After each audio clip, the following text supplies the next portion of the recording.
नमस्कार, मैं सुरेश कुमार और आप देख रहे हैं एआईबी न्यूज़। सबसे पहली खबर, पूर्व केंद्रीय मंत्री दिलीप रॉय की सजा पर सोमवार को आ सकता है फैसला।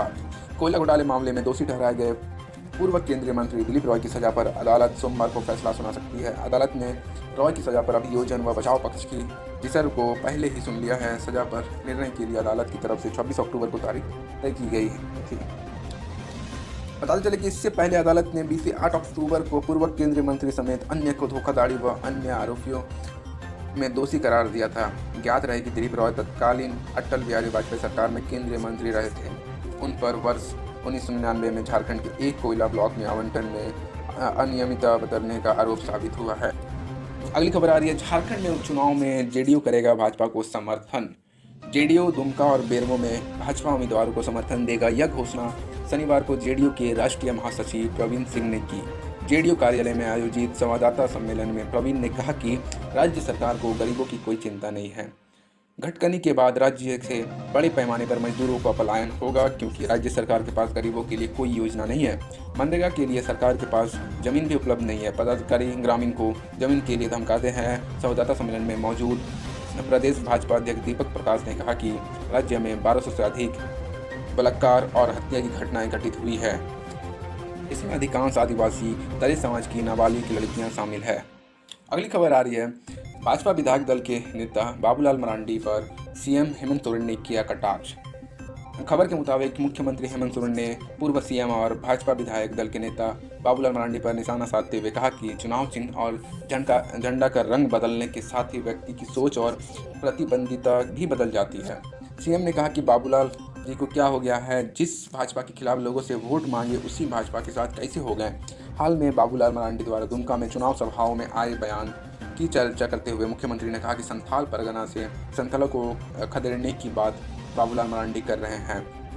वे संथाल परगना और झारखंड से आदिवासी को भगाकर किसे बसाना चाहते हैं। अगली खबर आ रही है, झारखंड में ओबीसी एससी एसटी के आरक्षण बढ़ाए जाने पर सीएम हेमंत सोरेन ने कहा, राज्य सरकार ने सरकारी नौकरियों में पिछड़ा वर्ग, अनुसूचित जाति और अनुसूचित जनजाति का आरक्षण बढ़ाने का निर्णय लिया है। शनिवार को दुमका स्थित अपने आवास में पत्रकारों को मुख्यमंत्री ने बताया कि ओबीसी को पहले 14% आरक्षण मिल रहा था, उसे बढ़कर हमारी सरकार ने 27% करने का निर्णय लिया है। एसटी को पहले से 26% आरक्षण मिल रहा था, इसे बढ़ाकर 28% और अनुसूचित जाति को मिलने वाले 10% आरक्षण को बढ़कर 12% करने का निर्णय लिया है। अगली खबर, डीवीसी का बकाया पैसा काटे जाने पर केंद्र सरकार पर निशाना साधते हुए सीएम ने कहा कि झारखंड का बकाया वसूलने के लिए और यहाँ के लोगों के हित की रक्षा के लिए हम किसी हद तक जा सकते हैं। उन्होंने कहा कि शक्ति का रास्ता केंद्रीय सरकार ने हमें डीवीसी के मामले में दिखा दिया है। झारखंड के साथ सौतेले व्यवहार किए जाने का आरोप लगाते हुए कहा कि यूपी, कर्नाटक सहित कई बड़े राज्यों पर बिजली कंपनी का झारखंड से 10 गुना ज़्यादा बकाया है। उन पर कार्रवाई नहीं होती, लेकिन गरीब झारखंड जिसे संरक्षण की जरूरत है उसका पैसा काट लेते हैं। अगली खबर आ रही है धनबाद से, समय से पहले बिजली बिल का भुगतान करने पर 1% छूट। बताते चले कि धनबाद में बिजली उपभोक्ताओं अगर समय से पहले बिजली बिल का भुगतान करते हैं तो उन्हें 1% का छूट मिलेगा।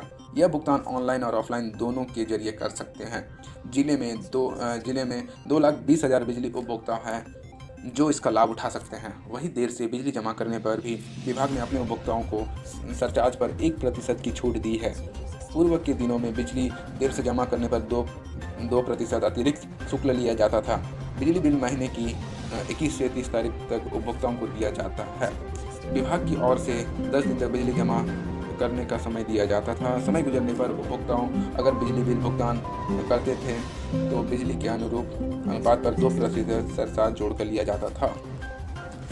अगली खबर आ रही है, झारखंड हाईकोर्ट ने एक महत्वपूर्ण फैसला देते हुए कहा है कि समान काम के बदले समान वेतन मौलिक अधिकार तो नहीं है, पर राज्य के नीति निर्देशक तत्व को देखने से मौलिक अधिकार के समान ही प्रतीत होता है। इस कारण समान काम के बदले समान वेतन की मांग को गैर जरूरी नहीं माना जा सकता है। डॉक्टर जस्टिस एसएन पाठक की अदालत ने इस टिप्पणी के साथ ही एफसीआई के एक कैजुअल टाइपिस्ट की सेवा नियमित करते हुए उसे सभी बकाया वेतन और सुविधाएं देने के श्रम न्यायालय के आदेश को सही ठहराते हुए याचिका निष्पादित कर दी। अदालत ने अपने आदेश में कहा कि इस मामले में वर्ष 1982 से कार्यरत एफसीआई कर्मी अनिल कुमार को समान कार्य के बदले समान वेतन दिया जाना बिल्कुल सही है, क्योंकि कॉर्पोरेशन में टाइपिस्ट का पद भी था और 1982 के बाद नियमित बहाली भी की गई।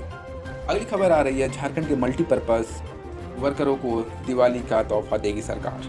झारखंड में अनुबंधित पर कार्यरत मल्टीपर्पज़ वर्करों को राज्य सरकार दिवाली का तोहफा देने जा रही है। सरकार इन्हें सातवें वेतन पुनरीक्षण के अनुरूप मानदेय देने की तैयारी कर रही है। निर्देशक प्रमुख स्वास्थ्य सेवाएं डॉक्टर जेपी सांगा ने मंगलवार को इस बाबत राज्य के सभी सिविल सर्जनों को पत्र लिखकर एमपीडब्ल्यू का ब्यौरा मांगा है। अगली खबर, झारखंड के साहिबगंज जिले में नाबालिग आदिवासी से गैंगरेप। झारखंड में साहिबगंज जिले के मिर्जा चौकी थाना क्षेत्र के रहने वाली 17 वर्षीय एक नाबालिग आदिवासी लड़की के साथ सामूहिक दुष्कर्म का मामला सामने आया है। पीड़िता के बयान पर 6 अज्ञात लोगों के खिलाफ मिर्जा चौकी थाना में भादवी की धारा 376 एवं पॉक्स एक्ट के तहत प्राथमिक दर्ज की गई है। पुलिस सूत्रों ने बताया कि पीड़िता के मुताबिक वो अपने माता पिता की मर्जी से 21 अक्टूबर की रात करीब 8 बजे अपने 2 दोस्तों के साथ कहीं से जा रही थी। तभी रास्ते में मंडरो बजरंगबली मंदिर के पास देखा कि एक लड़का लाल रंग की बाइक और दूसरे लड़का स्कूटी लेकर खड़ा था। दोनों गाड़ियों पर 3-3 लोग सवार होकर उनका पीछा करने लगे। कुछ दूरी चलने के बाद आगे निकलकर रास्ते घेर कर खड़े हो गए।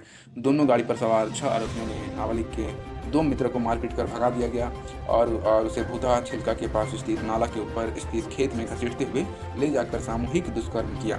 सूचना मिलने पर एसपी अंजुमन किस्पोटी ने मौके पर पहुंचकर घटना की जानकारी ली। उसके साथ एसडीपीओ विजय आशीष कुजूर, पुलिस इंस्पेक्टर राम सागर तिवारी और मिर्जा चौकी थाना प्रभारी राकेश कुमार आदि थे। अगली खबर, झारखंड हाईकोर्ट के आदेश के खिलाफ सुप्रीम कोर्ट जाएगी सरकार।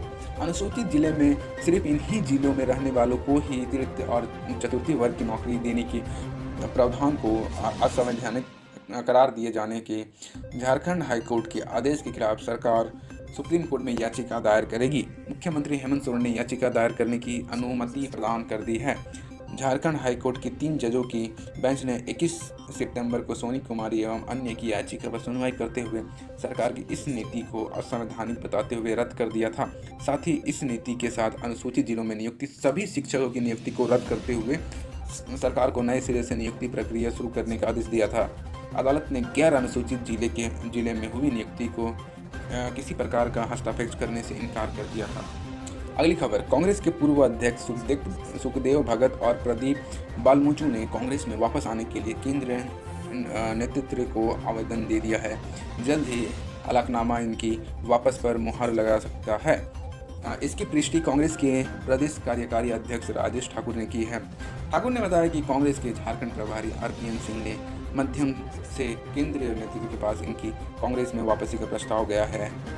कहा गया कि ये लोग भूल भटक कर दूसरी जगह चल गए थे। अब अगर इनकी वापसी होती है तो पार्टी को मजबूती मिलेगी। अगली खबर, झारखंड अनलॉक 5.0 1 नवंबर से 3 बार खुलेंगे, 8 से अंतर्राज्यीय बसें चलेगी। सरकार ने त्योहारों सीजन में लोगों को कंटेनमेंट जोन के बाहर शर्तों के साथ बड़ी छूट दी है। 1 नवंबर से जिम और बार खुल सकेंगे, जबकि 8 नवंबर से अंतर्राज्यीय बसें के संचालन की अनुमति भी दे दी है। दूसरी ओर तत्काल प्रभाव से दूसरे राज्य से झारखंड वापस आने वाले को 14 दिन की होम क्वारंटाइन से भी छूट दे दी गई है, लेकिन इन्हें 14 दिन तक संक्रमण के लक्षण पर खुद को ध्यान देना होगा। अगली खबर, केंद्रीय मंत्री अर्जुन मुंडा ने साधा निशाना, कहा केंद्र से भेजी राशि को खर्च नहीं कर रही हेमंत सरकार। केंद्रीय जनजाति कल्याण मंत्री अर्जुन मुंडा ने कहा कि केंद्र से भेजी गई राशि भी राज्य की हेमंत सरकार खर्च नहीं कर रही है। बुधवार को दुमका विधानसभा क्षेत्र में मुड़ाबहाल और मसलिया पश्चिम में चुनाव सभाओं को संबोधित करते हुए मुंडा ने आरोप लगाया कि मुख्यमंत्री हेमंत सोरेन की रुचि राज्य के विकास में नहीं है। अभी तक विकास का काम शुरू तक नहीं की गई है। अगली खबर, दशहरे से पहले सस्ता हुआ सोना, जाने दिवाली तक कितना हो सकता है कीमत। यदि आप सोना खरीदने का मन बना रहे हैं तो इस त्यौहार सीजन में यह खबर आपके लिए खास है। जी हाँ, सोने खरीदने वालों के लिए राहत भरी खबर है। सरफर बाजार में सोने की कीमत सस्ती हो गई है। दिवाली सरफर बाजार में शुक्रवार को सोना 75 रुपये गिरकर 51,059 रुपये प्रति 10 ग्राम रह गया।